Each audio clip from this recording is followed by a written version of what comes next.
Yeah, I thought we started the game really, really well. We created a couple good opportunities. Sparrow makes a couple good saves, um, and then we switch off there on one ball over the top, and when you give a forward Jennings that much time and space, he's going to do what he did with it. Thought we started the second half really, really well, obviously, and after we get the goal there after the first minute, I think we dropped off a little bit, and our intensity dropped and that hurt us. So we started taking a few punches. They start creating a few chances, and obviously they end up scoring the second goal. So still thought in the second half we had enough chances to tie the game up, but then there the last 10, 15 minutes, I think it was nowhere near good enough. So that's something that we can work on. I think there's a lot of positives to take from the game, but certainly it wasn't the result that we were looking for.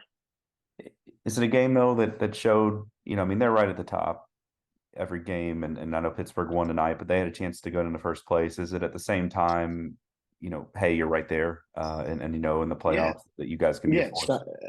Simon and I were talking about that right after the game. I think it was two good teams tonight. So it's not, there's games where I've walked away. I've come into this press conference and been fuming about our lack of work rate or our lack of mentality, and we have to now learn from this game, go through the tape, and then put the focus on San Diego. How important does next weekend become when it's your only home game of the month, and you're kind of getting down to the end of the season? Yeah, I think every single one of these games are important. Obviously the schedule is difficult this month. That is what it is. I can't control that, but we'll hopefully be able to put in a good performance against San Diego in front of our fans. That's the goal. And the answer to this may just be no, but I wanted to go ahead and ask it. I mean, do you feel like with the way the season has gone and the up and down nature where you all are in the table, did the playoffs or the playoff mentality, does it start earlier this year? Because you're basically playing to get that home game and get as high as you can on the table. And do you feel like that adds some urgency to the end of the regular season that maybe hasn't always had to be there at the end of the season for you guys? No, I think our expectation is, you're calling it the playoff mentality, but that we have that mentality for an entire season. Like there's not an excuse for that. That's something that we can control. Obviously, next week is important, but all the games are, and we'll focus on San Diego because that's what we can control. Um, and I've been over the last 3, 4 weeks happy with the performances. It's just the critical moments here tonight killed us, and um, my hope is that we can understand that, we can learn from that, and be better next week. And that's going to be the goal. Did have one from the chat here from Chris.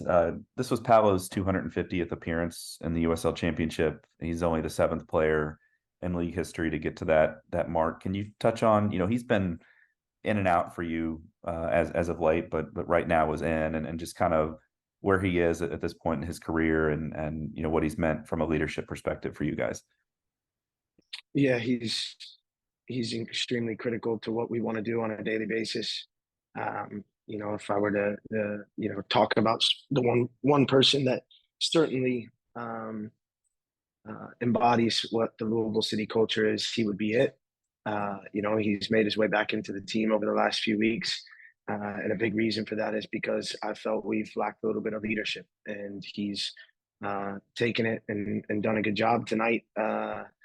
He gets a yellow card there early, so does Carlos. That affects some decisions to be made at halftime, especially the way that they were playing in fear of a red card.